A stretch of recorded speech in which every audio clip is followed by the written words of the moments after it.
네, 저는 지금 세움학교에서 국어를 가르치고 있습니다. 그 말은 영어는 싫어한다 이 말과 동일한 말입니다. 그래서 학교에 영어 교사로 계시는 우리 김수현 집사님과 또 앤더스의 영어를 보면 참 신기합니다. 어떻게 저렇게 영어를 할 수 있을까? 특히 앤더슨 같은 경우는 너무 신기하더라고요.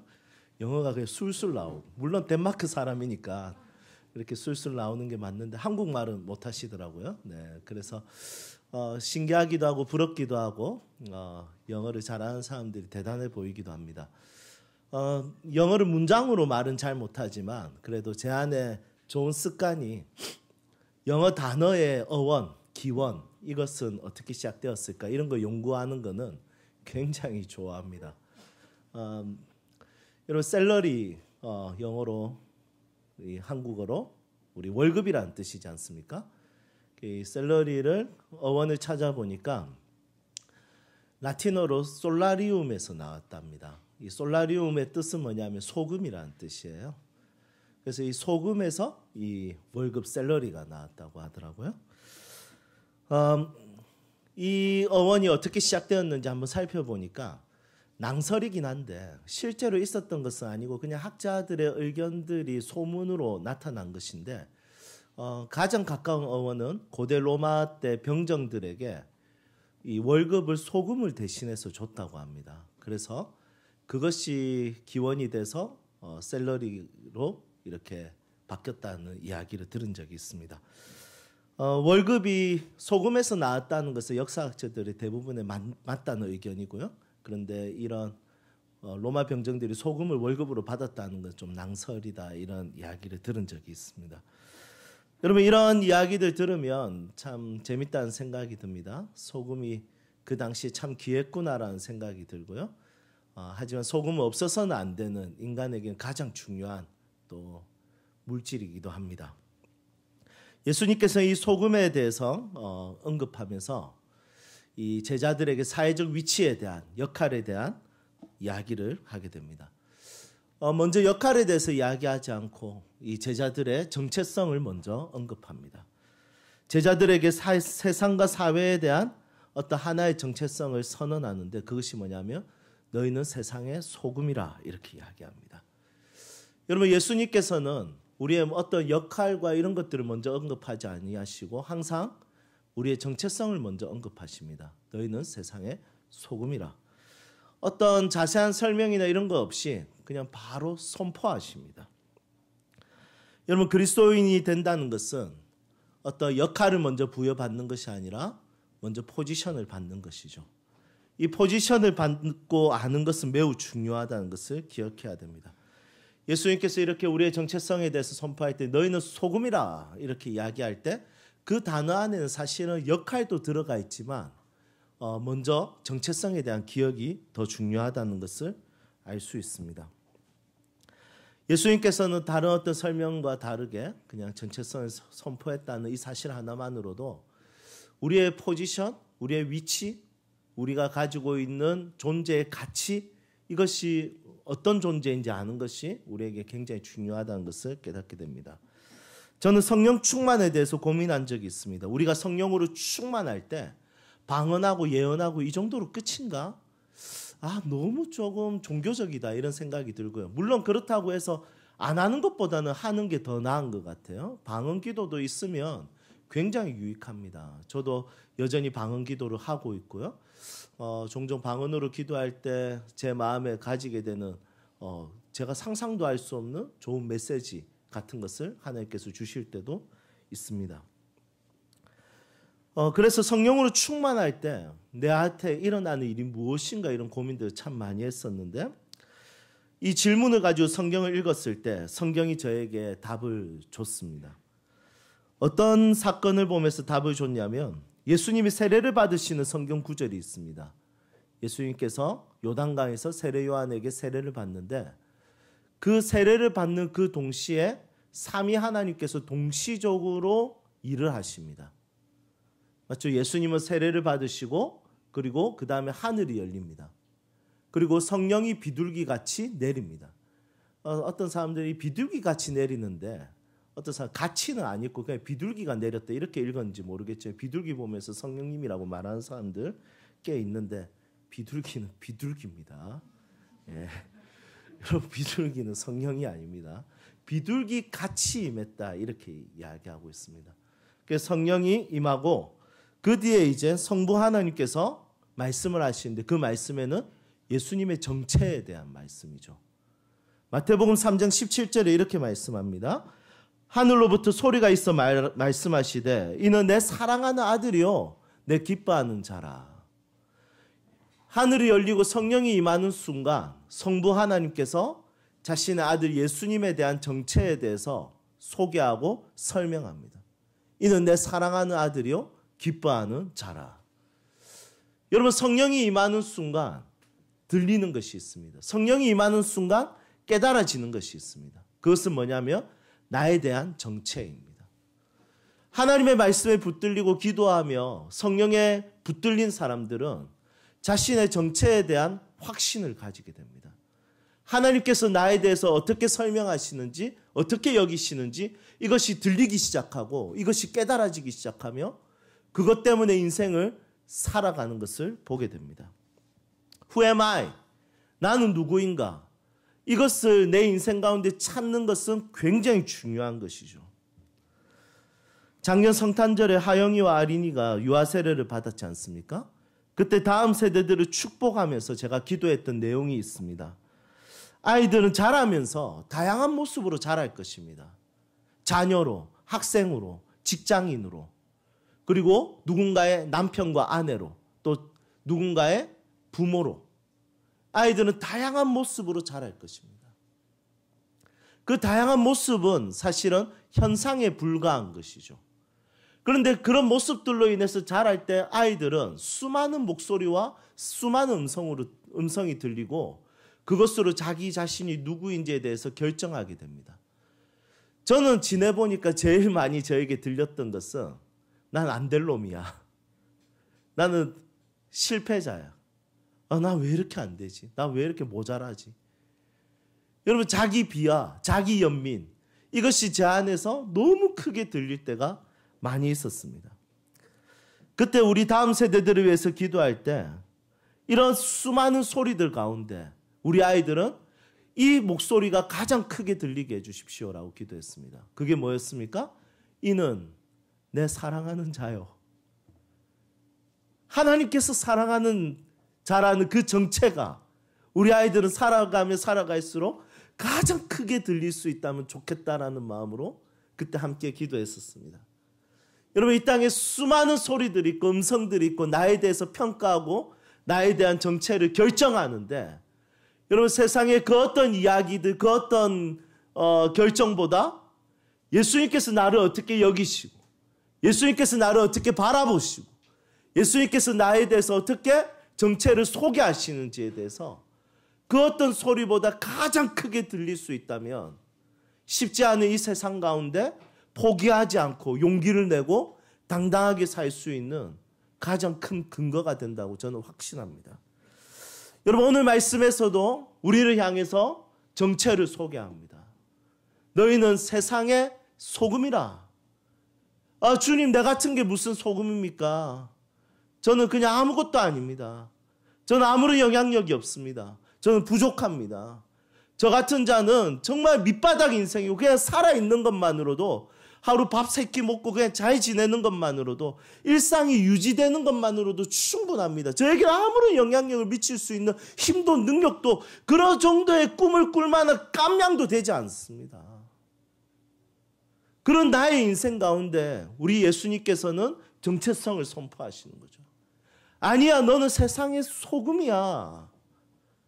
너는 세상 가운데 무엇인가를 할 것이 있어 라고 우리의 정체를 설명하고 있습니다. 여러분 우리가 올 한 해 동안 소명을 바르게 깨닫기 위해서는 성경이 나의 정체에 대해서 무엇을 이야기하고 어떻게 이야기하고 하나님께서 나를 어떻게 여기시는지 깨닫고 아는 것이 굉장히 중요한 것입니다. Who are you? 여러분들은 누구입니까? 여러분 여기에 대해서 예수님이 나에게 어떻게 소개하고 계신지, 어떻게 우리에게 말씀하고 계신지를 들을 수 있기를 주님의 이름으로 축복합니다. 그렇다면 소금이라면 우리가 두 가지 역할이 있을 것 같아요. 이 소금은 첫 번째는 맛을 낸다로 볼 수 있습니다. 맛을 낸다. 두 번째는 상하지 않게 한다, 썩지 않게 한다, 이렇게 볼 수 있습니다. 그런데 오늘 이 말씀의 문맥을 보면 상하지 않게 한다라는 것보다 더 가까운 것은 맛을 낸다. 이것이 오늘 이 본문 말씀의 문맥과 어울리는 의미라는 것이죠. 여러분, 세상에서 우리의 역할은 무엇일까요? 그렇다면 바로 이 세상에 맛을 내는 것입니다. 이 세상을 짜게 만들고 이 짠맛이 음식에 적용되면 맛이 되지 않습니까? 그것처럼 그리스도인이 이 세상에서 해야 되는 역할은 이 세상을 맛있게 만드는 것입니다. 여러분들이 있는 가정과 교회와 공동체, 직장은 여러분들로 인해서 조금 사람들이 맛있어 합니까? 저 사람 때문에 직장 갈 만한데? 나는 내 남편 때문에 집에 들어오는 게 좋아. 나는 내 아내 때문에 우리 집이 너무 좋아. 저희 자녀들은 자꾸 이모집하고 할머니 집 가려고 하는 거 보니까 제가 좀 문제가 있다 이런 생각이 좀 드는 것 같아요. 여러분, 소금은 음식의 맛을 내는 역할을 하지 않습니까? 이번 주 중에 아내가 해준 기가 막힌 음식이 있었습니다. 김치찌개와 오뎅국이 진짜 하나님 임재하시더라고요. 맛을 보는데 너무 맛있었습니다. 한 몇 년 전까지만 해도 사실 국이나 이런 데 별로 자신감이 없더라고요. 그래서 항상 저보고 맛을 봐달라고 했습니다. 근데 맛을 봐달라고 할 때 하는 워딩이 있지 않습니까? 예를 들면 이게 맛있는지 맛없는지 봐줘, 이게 아니라 이렇게 하더라고요. 오빠 이거 간이 맞는지 봐줘, 이렇게 이야기하더라고요. 여러분, 간이라는 게 뭡니까? 간은 짠맛의 정도입니다. 소금이나 간장으로 인해서 짠맛의 정도. 그러니까 음식의 맛은 짠맛으로 인해서 결정한다는 거죠. 이 간 좀 봐봐. 그냥 먹고 네 맛도 내 맛. 죄송합니다. 네. 집에 가면 혼날 것 같아요. 네. 여러분, 마찬가지입니다. 너희는 세상의 소금이라. 그렇다면 우리는 이 세상을 향해서 맛을 내는 존재라는 거죠. 우리가 가지고 있는 짠맛을 가지고 세상을 맛있게 만드는 사람들입니다. 내가 있는 공동체는, 내가 있는 세상에서는, 내가 있는 사회에서는, 내가 있는 자리에서는 그곳이 정말 맛없고 재미없고 허무하고 지루하고 의미가 없어 보이는데 그리스도인 한 사람 때문에 그곳이 재밌어지고 의미 있어지고 가치 있어지고 그곳에 갈 만한 곳이 되는 곳으로 만드는 것이 바로 우리 그리스도인의 역할이라는 것입니다. 여러분, 이 세상은 맛있는 세상입니까? 맛없는 세상입니까? 이 세상은 사실은 맛없는 세상입니다. 하면 안 되는 것을 기어코 해서 죄를 짓습니다. 해야 될 것을 안 하는 죄를 짓는 세상입니다. 여러분, 대통령 선거를 하는데 여러분, 그 두 죄인이 어떤 죄가 더 가볍냐, 이 싸움을 합니다. 여러분, 너무 웃기지 않습니까? 여러분, 이런 것을 보면 우리나라를 대표하는 대통령을 뽑는 것만으로도 죄의 경중을 비교해서 그 사람을 뽑는 걸 보면 여러분, 이 세상은 진짜 재미없는 세상이 맞는 것 같습니다. 이기적이고 자신의 실속을 챙기고 정말 이 나라의 수장이 될 사람이 죄의 가벼움과 무게를 져야 되는 이런 안타까운 리더적 현실에 있어서 너무 속상한 것 같습니다. 그리고 이 세상은 모든 사람들이 죽습니다. 죽음 앞에서 인생의 의미와 길이 무엇인지 알 수 없고 모든 것이 허무해 보입니다. 빌공, 손수, 올레, 공수레, 빌공, 손수, 갈거, 공수거. 이 세상은 빈손으로 왔다가 빈손으로 가야 되는 정말 희망적이지 않는 아무런 의미 없는 세상처럼 보입니다.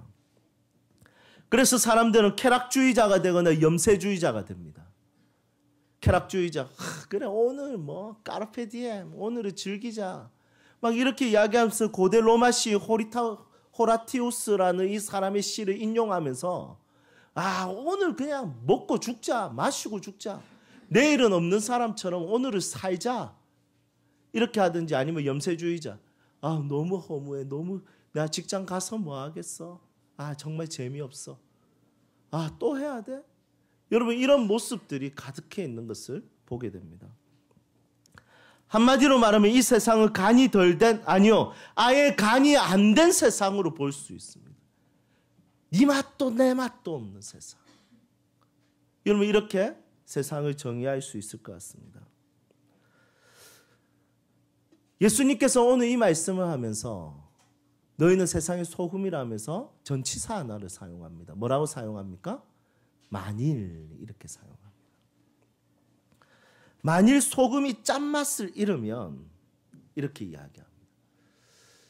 여러분 이 만일이라는 말이 어울립니까? 소금이 짠맛이 안 나는데 이게 만일이 말이 됩니까?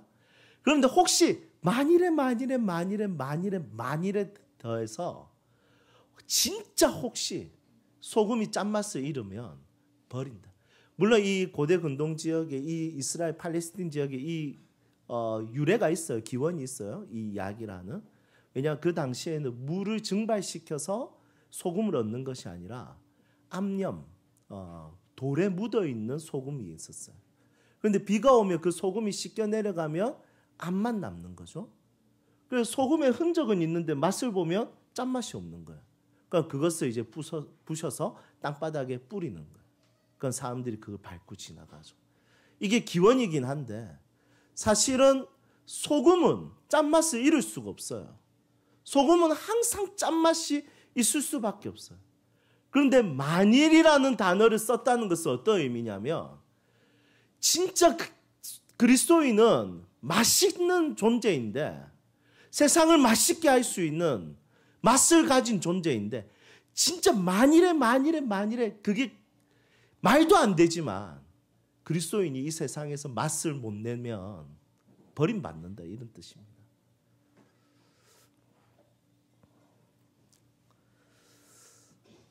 여러분 이 말도 안 됩니다. 그리스도인이라면 반드시 어떤 맛이 납니다. 그리스도인이라면 맛이 나게 되어 있습니다. 어떤 맛입니까? 그리스도의 맛이죠. 그리스도의 향기죠. 예수님의 착함인 거예요. 예수님의 선하심인 거예요. 이 근거가 어디냐면 16절입니다. 함께 읽어볼게요. 16절 함께 읽겠습니다. 이같이 너희 빛이 사람 앞에 비치게 하여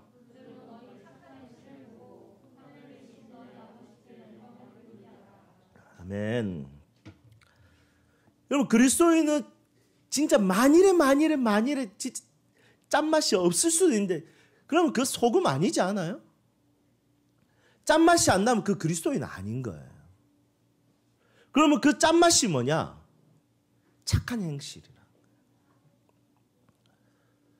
예수님을 알고 예수님께서 받은 정체를 가진 사람들, 소금이라는 부르심을 받은 자들은 착한 행실에 대한 고민을 하는 거예요. 여기서 말하는 착한이라는 것은 그리스어로 칼로스라는 단어를 쓰는데 이 칼로스는 언제 쓰냐면 이 그리스 사람들은 이럴 때 씁니다. 오랫동안 신체와 영혼과 정신을 수련해서 가지게 되는 그 사람만의 개인적이고 독특한 착함. 이해가 되셨을까요? 그럼 칼로스를 그리스도인에게 붙이면 어떻습니까? 그리스도인으로서 오랫동안 수련하고 연구하고 고민하고 훈련받아서 나오는 그리스도인만의 착한 선함이 있다는 거예요. 그게 뭐냐면 예수님의 맛인 거죠. 예수님처럼 되는 거죠. 예수님 같이 사는 거죠. 예수님처럼 사랑하는 거죠. 예수님처럼 정의를 희망하는 거죠. 예수님처럼 이 땅 가운데 그리스도의 맛을 내는 것입니다. 우리 그리스도인들은 평생 신앙 훈련을 받습니다. 매주 드리는 예배, 성경 공부, 훈련, 기도, 사역, 그리고 삶의 고난을 통해서 우리는 훈련을 받아요. 절대로 하루아침에 이 칼로스는 만들어지지 않습니다. 오랜 시간 동안 만들어가는 거예요. 그러면 이 칼로스 오랜 시간 동안 이것을 통해서 만들어지면, 훈련을 통해서 만들어지면 이 세상이 나를 통해서 예수님의 맛을 보는 거예요. 그리스도의 맛을 보는 거예요. 이게 바로 칼로스인 거예요. 1987년에서 90년 이 3년 동안 이 CF 중에 진짜 한국을 강타했던 CF가 있었어요. 그게 뭐였냐면 한 기업에서 만든 종합 조미료입니다. 이 3년 동안 고향의 맛이라는 슬로건을 가지고 이 종합 조미료로 CF를 보이는데, 야, 여러분 그게 지금 몇 년이 됐습니까? 87년도니까 제가 8살 때 그때 들었던 게 아직 기억이 선명합니다. 그때 우리 김혜자 누님께서 광고를 하셨거든요. 여러분 어렸을 때 교육이 이만큼 중요합니다. 다른 거 생각 안 나는데 고향의 맛은 생각나더라고요. 여러분 그때 김혜자 누님께서 이 한국을 강타하는 CF 시리즈, 고향의 맛 시리즈, 그 종합 조미료. 여러분 너무 웃기지 않습니까? 종합 조미료 맛이 고향의 맛이라는 게. 보통 고향의 맛 하면 손맛인데 알고 보면 다시다였어요. 그때 김혜자 누님께서 이 국을 한 숟, 이 국이 진짜 맛있게 막 소 울고 막 한 숟가락 딱 떠먹거든요. 그냥 우리 혜자 누님께서 딱 한마디 던지십니다. 그래, 이 맛이야. 그러면 이제 성우가 고향의 맛 다시다. 이렇게 이 광고가 되거든요. 여러분 고향의 맛이 진짜 다시다였을까요? 여러분 그리스도인의 맛은 무엇입니까? 그리스도인은 맛이 있어야 돼요. 이 세상 사람들이 그리스도인을 만나면 어떤 맛을 봐야 돼요. 허무하고 의미 없고 재미없는 세상에 그리스도인만 만나면 같이 술잔을 기울이지 않는데 재밌는 거예요. 의미가 있는 거예요. 저 사람의 삶을 보니까 인생의 가치가 뭔지 아는 거예요. 그게 세상의 소금으로 사는 것입니다. 여러분, 여러분들의 인생 가운데 신앙 훈련을 잘 받으셨으면 좋겠습니다. 그것은 훈련을 위한 훈련이 아니라 진짜 세상 가운데 그리스도의 맛을 세상이 볼 수 있도록 허무한 맛, 지루한 맛, 재미없는 맛, 쾌락의 맛, 이런 것으로 가득 찬 이 세상 가운데 이것이 예수님의 맛이구나. 이것이 그리스도인들이 살아가는 방식이구나. 그들의 생각이구나. 그들의 가치구나. 그들의 기준이구나. 야, 이거 정말 맛있고 멋있구나. 라는 것을 알 수 있게 하는 것입니다. 여러분 기억하십시오. 여러분들은 교회의 소금이 아니라 교회에서 훈련 잘 받아서 정말 꾸준하게 훈련 받아서 세상의 소금이 돼야 됩니다. 세상 안에 들어가셔서 그 안에서 그 세상을 맛있게 만들 수 있는 믿음의 사람들이 되셔야 됩니다. 이제 말씀을 정리하겠습니다. 그렇다면 세상에 대한 그리스도인의 소명은 무엇입니까? 첫 번째는 정체를 바로 아는 것입니다. 자신의 정체가 소금이라는 것. 두 번째는 훈련을 받으십시오. 지속적으로 훈련을 받으셔서 그것을 통해서 여러분들이 만들어져 가는 것을 경험하십시오. 그리고 그리스도처럼 산다는 것이 무슨 의미인지 고민하시고 생각하시고 그것으로 인해서 여러분들의 삶이 착한 행실, 칼로스가 드러나게 하십시오. 그러면 세상은 여러분들로 인해서 맛없는 세상을 여러분들로 인해서 맛있게 살 수 있을 것입니다. 이런 믿음의 그리스도인이 되어서 잘 모였다가 잘 흩어지는 세움교회가 되시기를 주님의 이름으로 축복합니다. 함께 찬양합시다.